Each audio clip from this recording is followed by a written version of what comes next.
à tous et merci de votre fidélité à MONUC Réalité, un programme de l'unité vidéo de la MONUC. Au sommaire, aujourd'hui, la suite de la visite effectuée sur le terrain par le représentant spécial adjoint du secrétaire général de l'ONU en RDC, M. Ross Mountain, dans 4 localités du Nord Kivu, peu avant de quitter la mission en RDC. Vous en saurez un peu plus tout à l'heure, mais avant, comme toujours, les nouvelles. La question relative au retrait progressif de la MONUC a été abordée au cours de la conférence de presse hebdomadaire de la MONUC ce mercredi 25 novembre 2009. Cette rencontre avec la presse a permis au porte-parole de la MONUC, M. Manoj Munubai, de fixer l'opinion. Quant au retrait de la MONUC de la République démocratique du Congo, je pense que nous devons tous être d'accord que si aujourd'hui le gouvernement demande à la MONUC de présenter un calendrier de retrait, c'est que quelque part on reconnaît qu'il y a eu des avancées dans le processus de paix et que la situation a beaucoup évolué qui nécessite de revoir la présence de la MONUC en République démocratique du Congo. De son côté, le Bureau conjoint des Nations Unies aux droits de l'homme poursuit sa campagne de sensibilisation de la population à ses droits à travers la ville de Kinshasa. À l'étape de la commune de Njili, le bureau a mené une activité d'éducation sur les violences sexuelles et l'impunité liée aux violences sexuelles dans l'optique de mettre fin à ces deux fléaux en RDC. Je pense que depuis que la sensibilisation a commencé, on a pu conscientiser près de 750 personnes. Parce que cette activité est la troisième, à part l'activité qui a été menée dans le district de la Funa et dans le district de Moamba. Donc peut-être près de 500 personnes dans les deux premiers districts, plus celui de la Tchango. Au Nord Kivu, la division des affaires civiles de la MONUC a organisé un atelier à Kiwanja à l'intention des représentants des ONG, des églises et des acteurs de la société civile.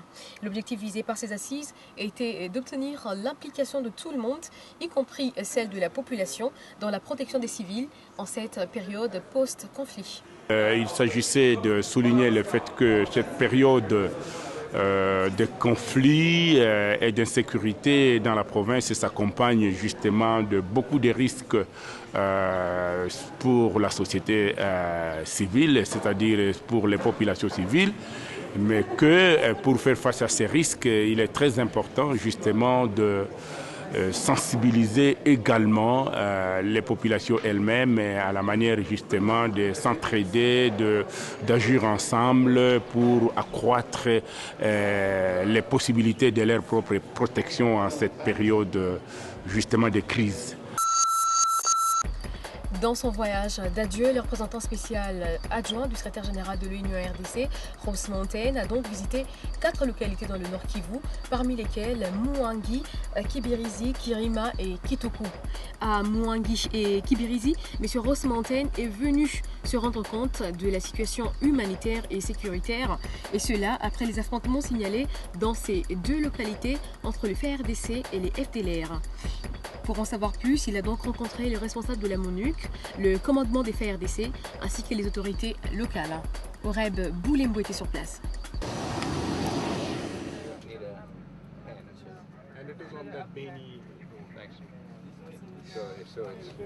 Ça, c'est le quotidien des agents des Nations Unies ici à l'est du Congo. Tantôt dans le bureau, tantôt sur le terrain. Et Ross Mountain ne fait pas l'exception. C'était ça la légende de vie qu'il menait toujours, tantôt sur terrain. Maintenant, nous allons partir avec lui sur terrain. Vous allez voir comment il faisait son boulot et comment il est en train de terminer son boulot. Ça, je vous rappelle que c'est la dernière visite de M. Ross Mountain à l'est du Congo. Suivez-nous, venez. OK.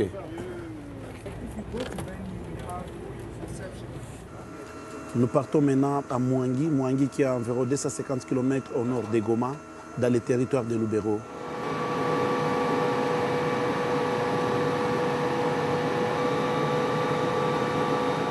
Nous sommes arrivés à Mouangi, voici Mouangi. Nous allons vous faire découvrir Mouangi pendant toute cette étape qui est M. Ross Mountain sera en train de visiter la contrée. Suivez-nous, soyez avec nous, nous allons vous faire découvrir cette partie merveilleuse, cette belle partie du pays. Enchanté. Là, différentes autorités de la MONUC et des FARDC et de l'autorité publique sont en train d'acquérir M. Ross Mountain.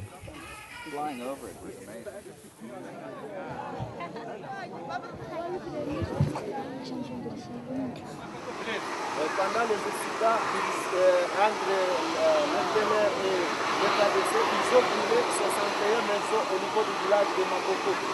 Et de ce côté-là, nous avons le village de Wilinga.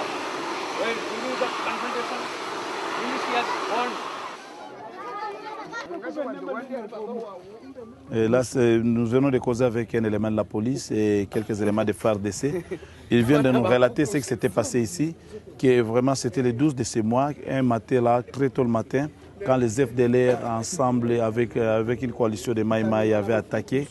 Et ils avaient tué des personnes, avaient brûlé 65 maisons. Mais les FARDC avaient riposté et que c'était pendant que les rebelles, les agresseurs fuyaient, qu'ils avaient pris avantage de brûler les maisons. Les éléments des FARDC viennent de nous dire que l'opération Kimia-D évolue positivement et que l'impact est très positif. Ils viennent de récupérer la localité de Uninga qui était sous contrôle des FDLR pendant 12 ans. Et ils disent qu'à présent, le drapeau congolais est en train de flotter à Uninga pour signifier que l'autorité de l'État est rétablie.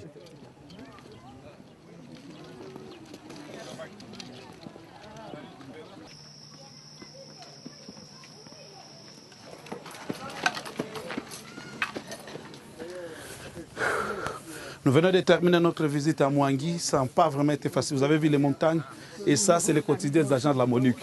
Vraiment, mais quand même, nous avions été informés des choses sur les points de vue sécuritaires, humanitaires. Et ça, il fallait que nous puissions bénéficier de cela.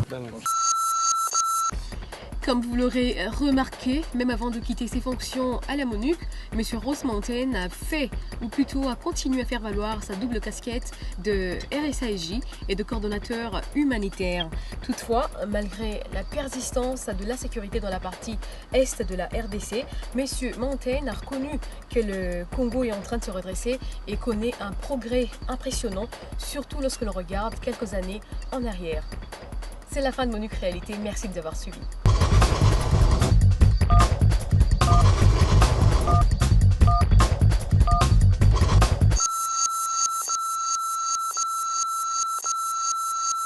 Sangoya mawa, Sangoya mawa.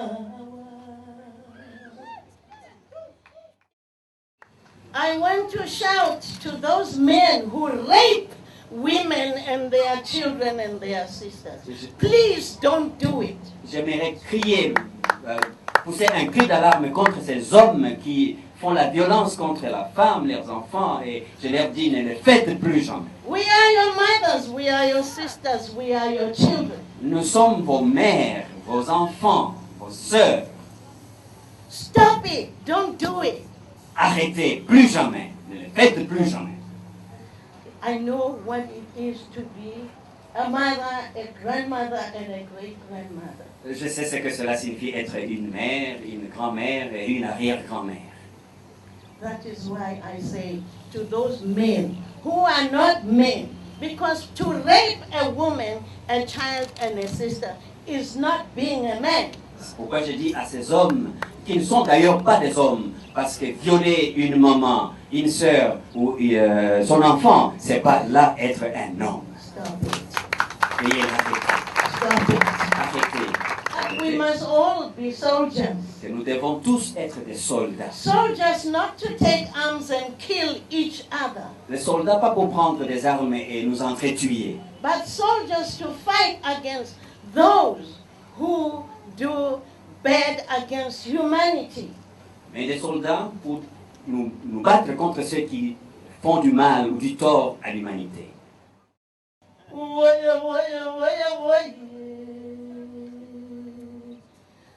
Sangoya mawa.